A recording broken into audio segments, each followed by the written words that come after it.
Capital Santé, 2 minutes pour comprendre. Aujourd'hui, l'otite. Je suis avec le docteur Lafosse, vous êtes ORL. Alors, l'otite, qu'est-ce que c'est d'abord? L'otite, déjà, chez l'enfant, c'est tout à fait particulier. C'est une infection. Il faut savoir que ça a toujours un rapport entre le nez et l'oreille. Et c'est pour ça que les gosses font des otites quand ils sont plus enrhumés, également quand ils sont dans des crèches. Et ça se manifeste d'abord soit par des douleurs. C'est le gosse qui a une otite avec une douleur et puis de la fièvre. Tout ça, c'est l'otite moyenne aiguë classique. Mais l'otite peut être aussi beaucoup plus sournoise, c'est l'otite séreuse, où il y a du liquide derrière le tympan, et le symptôme principal, c'est la perte d'audition. Ça, c'est pour les enfants, on a parlé des enfants. Ça, c'est pour les enfants.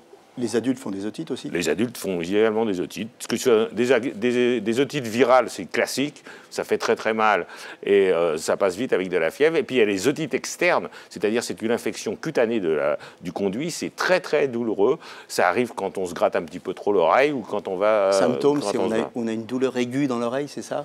Oui, c'est une douleur aiguë. L'otite moyenne et l'otite externe chez l'adulte, c'est très très douloureux.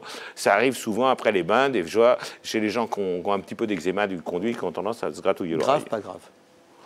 Ça peut toujours être grave, mais en général, c'est relativement bénin, les otites. Chez les enfants, c'est embêtant, parce que quand ça se répète, il peut y avoir des conséquences sur l'audition.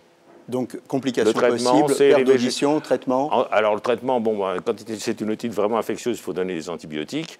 Chez l'adulte, c'est des soins locaux. Et puis, ensuite, il y a le problème des végétations et éventuellement la pose de drains transtympaniques qu'on appelle des yo-yo, qui sont des petits drains qui permettent à l'oreille de respirer.